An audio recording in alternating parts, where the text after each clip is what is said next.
Welcome to House of Horns. My name is Victor Corona, aka Victor Producer, and joining me is NFL staff writer for Sports Illustrated, Gilbert Manzano. Gilbert, we weren't supposed to have a show. This was supposed to be a bye week. We're gonna take it easy, wait for next week to do a show. But we get this news that the Rams have finally found a backup to Stafford.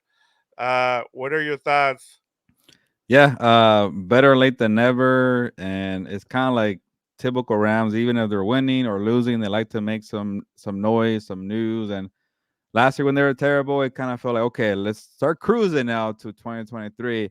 They go and sign Baker Mayfield and kind of add some excitement, but it's kind of like really, do you really need that? And they went that way, and this one kind of feels like Carson Wentz probably is like the idea is he won't start, but it's like, oh yeah, we do need a backup because Brett Rippon is terrible because we all been telling you, and then now it's kind of like a little too late because you're 3-6. But we'll get into our deeper thoughts about it. But that's why we're here doing a show for about Carson Wentz, and but maybe I can ask the engagement question. What do you think, Vic? Yeah, let's get to it. We'll get into we're gonna keep this sweet and short just because of the news that broke the other day with Carson Wentz signing.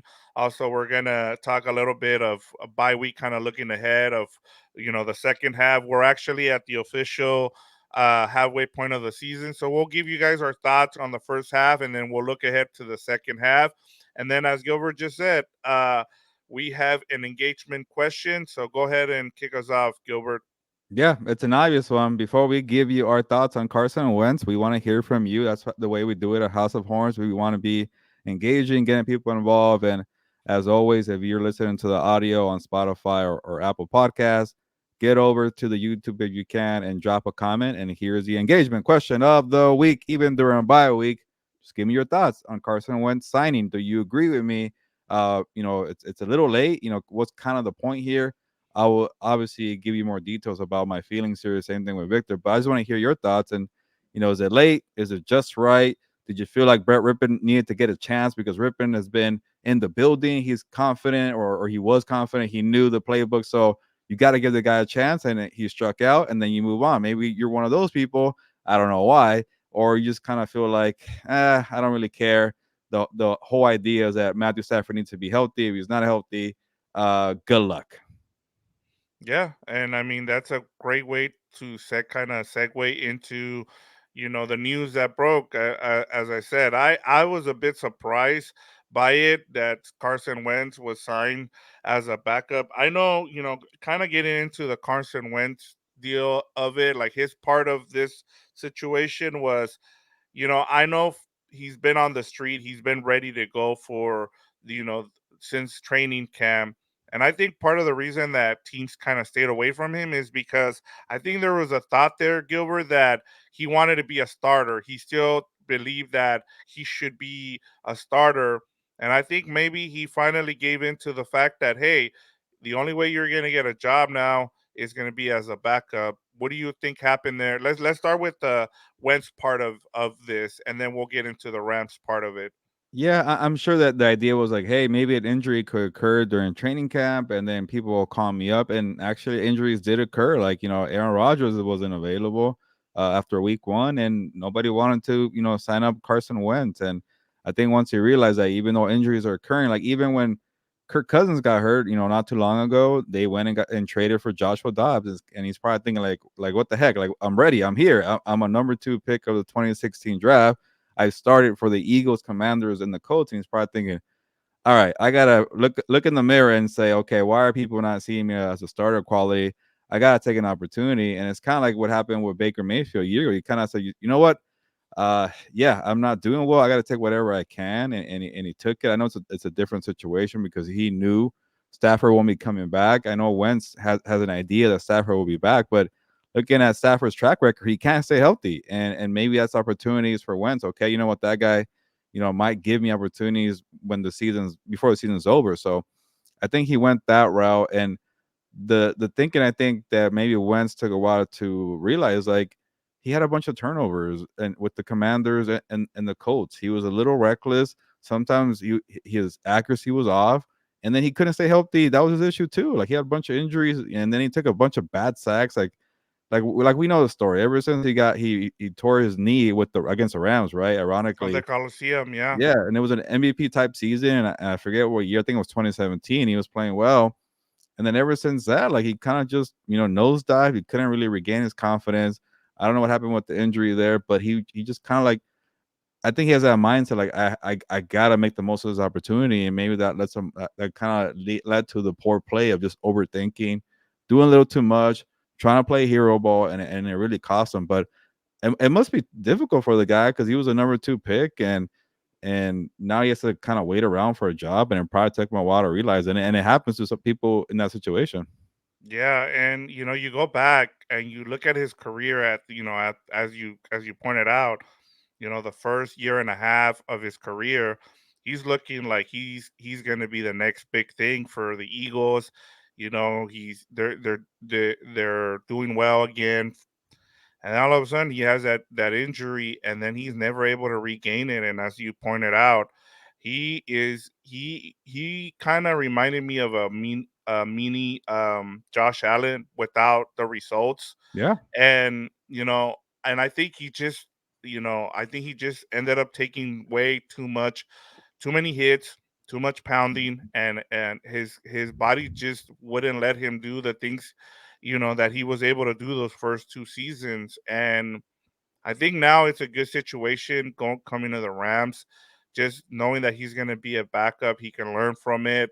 As you talked about, he's not going to be a starter because he already knows what he's coming in for. But I think it's a win-win situation for both teams. As you pointed out, you put out a short, kind of detailing, why it might have been a little too late for the Rams. Because I mean, it's no coincidence that not only did they release Dresser Win, they also cut Brett Rippin. They realized, and I think in a big way, Gilbert, I think they started listening to the noise, the outside noise, and I think maybe Les Need, the whole front office, the coaching staff. I think they they started hearing the noise, and they finally gave in and said, you know what, we need to have a true backup because whatever happens with Stafford the rest of the season, it might be good to have someone like Carson Wentz going forward, whether they re-sign him as a backup or whatever happens in this offseason.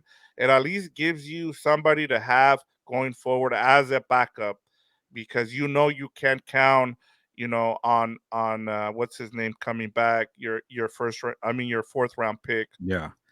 So I was trying to think about it. From the Rams' point of view, like they can't be this terrible at getting a backup quarterback. So like what's the thinking here? And I started thinking, okay, Brett Rippon has been in the building and he knows the playbook, and the bye week's around the corner. You don't want to rush Carson Wentz. Like, okay, get the bye week, Carson Wentz, absorb the playbook, and learn. It's kind of like, but you're the same team that got Baker Mayfield on 2 days' notice, and he won a game for you.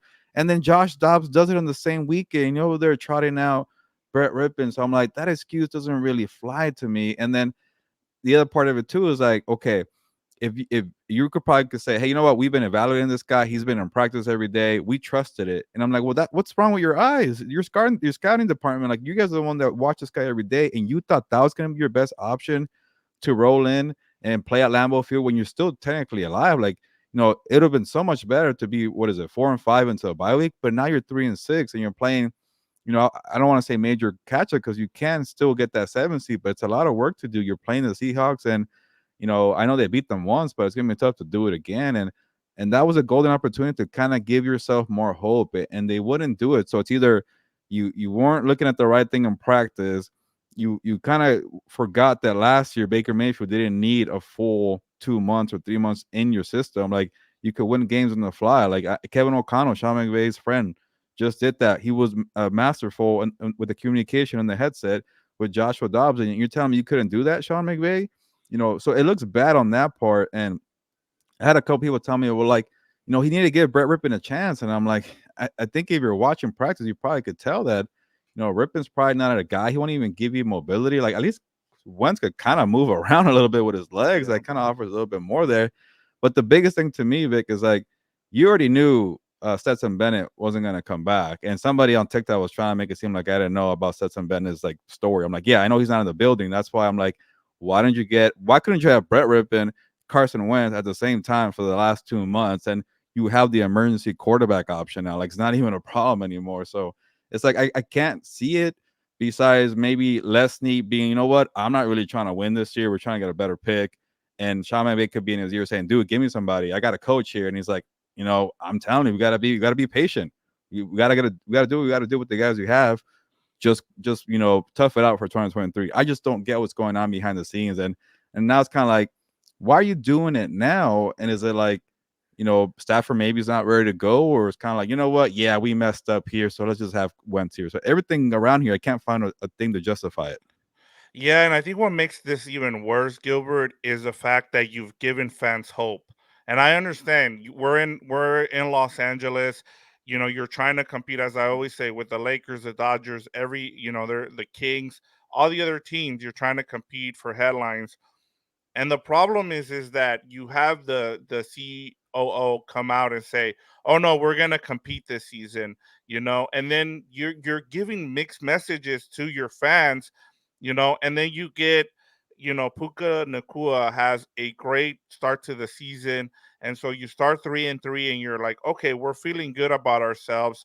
Maybe we have a chance to make the playoffs." And I believed it just because, eventually, the roster was, we knew that the roster needed to hold up. It's not holding up right now, as we hit the bye week. But I think part of the problem too is just giving, these mixed messages to fans, and just say, hey, you know what, we're I understand you're not going to tell your fan base that you're tanking, but at the same time, just be frank with the fact that, hey, you're not trying to win this season, and that you're looking forward to the future. And I think that's part of it. I think if you come out and tell people, I think that's the biggest frustration that I've been seeing from Ram fans, whether they've been in our comments or where people, the blogs, people who follow this team, who are writing about it. I think that's the biggest frustration with Ram fans right now.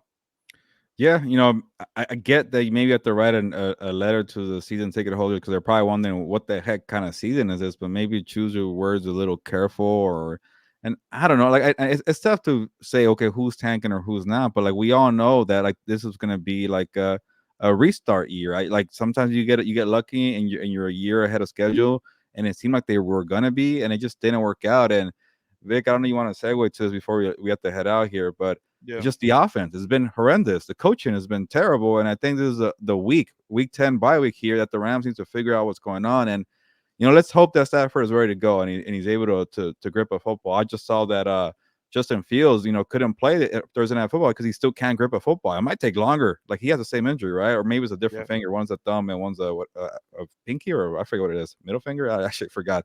But they're both dealing with throwing hand finger injuries. So if Justin Fields took a month, like what's gonna happen with Stafford? So that could be concerning too. And maybe that's why they got Wentz. Like who really knows? But you got to do something. You got to fix it. And I know that it's starting to feel like, okay, it's a lost season, but you're coming back to a divisional rival in the Seahawks. The Seahawks play the Commanders. They're probably gonna be feeling, good after probably beating the Commanders. We'll see. You never know in football. But if they're flying high coming into LA, like you better be on it and score some points. None of this 3-point garbage that you had in Green Bay. And hopefully Kyron Williams, if Kyron Williams is back, like you start feeling good about yourself. He was the identity. He was when he was churning out yards, they were doing well. So maybe Sean McVay, like enough with your 11 personnel identity, like go and run the freaking football and make things happen that way. So I just want to see this team, reassess and figure out what went wrong because I'm okay with the defense. I know the defense doesn't have talent and they're gonna get beat every now and then, but you know what to expect from them at least, right? Yeah, yeah, and I mean, there's even, talk about Raheem Morris, and hey, he's doing the best as he can by duct taping this defense. He doesn't have a lot of, yeah, he's gotten talent, that he wants, but at the same time, there's not a lot of talent there. He's kind of pacing here and there, and kind of gluing it together, and he's done a good job there. You have Aaron Donald, You've had some good pieces in Kobe Turner. Uh, Byron Young. Like you know what you have, and I think that's the other thing that's kind of bothersome with this team right now is that it it's not a lost season because you've been able to find rookies, for all, the criticism that this team has taken this off season. They've hit on a lot of players, and it's good to see those players excel. Steve Avila, the list goes on and on. It's just I don't see it as a lost season. I think part of I like I said, my biggest problem with it is just tell people the honest truth about what you're doing this season instead of giving them false hope about making the playoffs. And I get it. Nobody said, "Hey, we're trying to make the playoffs this season." They were just saying that this wasn't going to be a gap year when we all knew that what it was. Hey, there's a reason why you took on all that money for Matthew Stafford this season, so you have a lot more money next season, this off season, I should say. So, and in terms of fixing the offense, Gilbert, I think that's been the biggest thing. I'm not gonna dwell on the defense because the defense, we know what they've been able to do with Raheem Morris.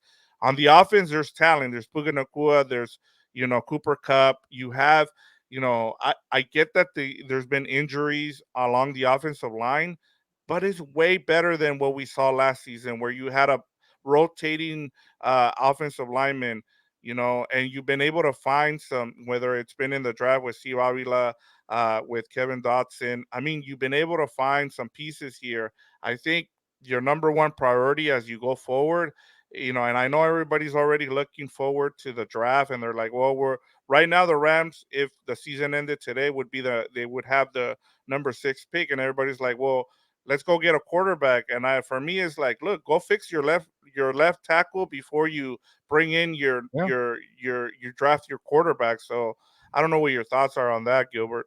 Yeah, another area of frustration I'm guessing for the Rams is like you see the Vikings with a ton of injuries, and they're 5-4. They just won a game in Atlanta with Dobbs getting off the plane. KJ Osborne went down in the game. They didn't have Christian Darris on their left tackle in the game. Justin Jefferson hasn't played in a month, and they're 4-0 without Justin Jefferson.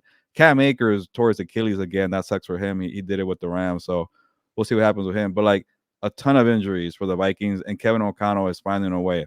That front office is finding a way to get players for Kevin O'Connell, and Snead and McVay just can't do it on the coaching side, on the personnel side. Like Kyrie Williams got hurt, and you bring in Royce Freeman and Doe Henderson. Like get some better options, okay? And we all I knew from the start when I saw this, like really, and then they got Miles Gaskin. They struck out 3 times. Like you can't do anything better with your scouting department here. So that point, and like it really makes them look bad. And injuries happen all the time in the NFL, and you can't like cry about it because like they lost Kirk Cousins. The Vikings were still in the race, so Yeah.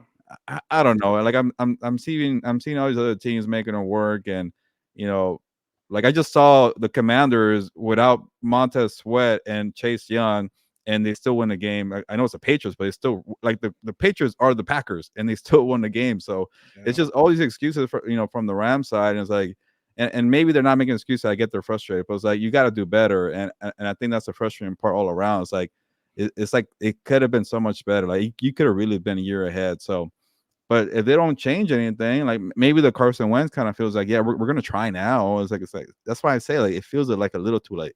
Yeah, and I think the other thing too, we're not saying that they should fire Sean McVay because No. I've been seeing that going around, and they're like, oh, like wait, if you get rid of Sean McVay, see what happens with the Rams.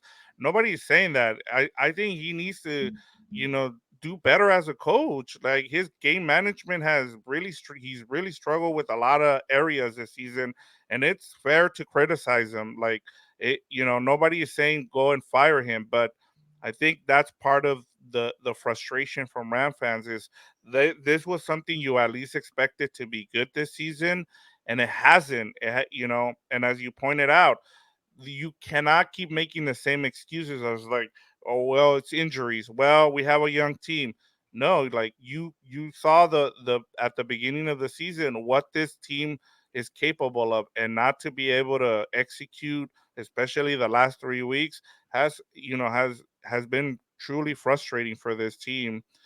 Gilbert, is there anything else before we move on to the Puka Nakua jersey giveaway? As we let's Yeah. see, I yeah, all pretty much all I wanna say is, like, hey, like, if you're guys if you're frustrated and everything you're saying here, like, you wanna give your take on the Rams offense or, the coaching or the injuries, like, leave a comment. We definitely wanna get back to it, and see what you guys are thinking, and we'll respond to it. But, yeah, you heard right from Vic, because 'cause we're doing a bye week show, might as well drop, another keywords for the Puka Nacua jersey, and if you're new here to the Puka Nacua jersey giveaway kinda contest, is like, we'll give keywords and then we're about to, which I'm gonna do in a bit here, and just comment with those keywords, and you're locked in with one entry for the Puka Nakua jersey giveaway, and then a bonus entry if you mark down the time and then send me an email with that time, which we'll show in a bit. So that's kind of the quick rundown of the Puka Nakua jersey giveaway. But we're trying to get to 1,000 subscribers. So the faster we get yes, to 1,000 subscribers, the faster we'll give away this jersey. So spread the word to subscribe to Compas on the Beat, that too, and House of Horns. But the keywords for the Puka Nakua jersey giveaway this week is bye week. That's it. Simple. And hopefully people get to kind of relax this week and just watch football without the stress. Because I know when you're rooting for a team, it's very stressful. But this week, just type in bye week. If you're in audio, get to the video and type it in for bye week, and you get one entry for the Puka Nakua jersey giveaway. Mark down the time here. I won't say it out loud, and then you email me with that time. Vic, can you give them the email? It's Gilberto at compasonthebeat.com. Gilbert with the no at compasonthebeat.com.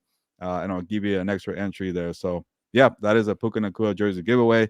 Help us get to 1,000 subscribers. But I think we got one more announcement, Victor, before we head yes. out. Yeah, so because I'm getting married next Friday, we won't be able to have a tape show. So what we decided to do is we're gonna have a live show next Tuesday for the preview of the Rams and Seahawks on Tuesday, November 14th at 6 p.m. So if you guys can, send the, if you're wanting to watch this live, send us your questions. We'll be on live, um, and we'll preview this. We'll see how it goes. We've done a lot of live shows lately. We do the looking ahead, so we should be prime. The only difference will be that I'll be in Oklahoma, and so hopefully my Wi-Fi my Wi-Fi will be able to cooperate. But outside of that, we look forward to having a show earlier in the week. But hopefully you guys can join us on the live show, and just like we do with the post game show where we get you guys to interact with us. We'll answer your questions as we go along, as we preview with the same format, whether we do the keys to the game, we do player matchups and all that. We'll have the same stuff, but it'll be interactive, so that'll be a cool thing, Gilbert. Yeah, it's kind of we're like on the Thursday night football schedule. Everything's gonna be quick and condensed because your wedding week in Oklahoma. I'm gonna be traveling to Oklahoma and on Wednesday, so that's why we're gonna do everything on Tuesday. I gotta write all my stories very very quickly, so it's gonna be kind of a chaotic week next week. But coming off a bye week for the Rams, we won't be missing too much, so it's good to do it on a Tuesday. And the best part is like we're gonna do it live, and it's kind of cool because we see all the comments and like it'd be nice if we kind of just do it during the live. We get to respond immediately. So, yeah, we'll do like a kind of notifications on the channel. You're gonna see the flyer and maybe hit that notification tab. That way you remember that Tuesday, 6 p.m. Eastern, November 14th, we'll be on live. You can hang out with us to talk, Rams, Seahawks, and maybe you're itching for a football game after a week off. Yep, and we can't wait. It'll be something cool. I know we're kind of cramming it on a Tuesday, but hey, coming off a bye week, you're gonna feel good. You've had a whole week without watching your Rams, so hey, maybe you're in a good mood and you want to ask us some questions. So we look forward to that. And I just want to say, Gilbert, I'm so thankful and so glad that we get to do this because we get so many comments and replies. This is our second season doing this, and it's been great seeing the community grow. Have I know a lot of people got frustrated. They're like, I'm done watching after this last game against the Packers, but we appreciate you guys staying with us and giving us that support. We really appreciate it. And so before we logged off, I wanted to make sure we said that, Gilbert. Yeah, I know it's a frustrating lost season, but I always remember it's like only 17 games now, right? 17 games every season. And they're gonna be missing football for like an entire 6 months. So just Yeah. watch the young guys and then jump on House of Horns and we'll evaluate together and have fun with it. So I know it's kind of been a crappy year, but you never know. Still, there's still hope there, and that's why we're still doing. That's why we jumped on the bye week to discuss Carson Wentz signing. But yeah, just hang in there. All right. Well, let's go ahead and end this on this bye week special. With our thoughts on Carson Wentz signing. But that's all I have for you, Gilbert. Yeah, let's enjoy the rest of the bye week. You do the same as well, House of Horns, and you, Victor. So on that note, ya nos vamos, pues vámonos.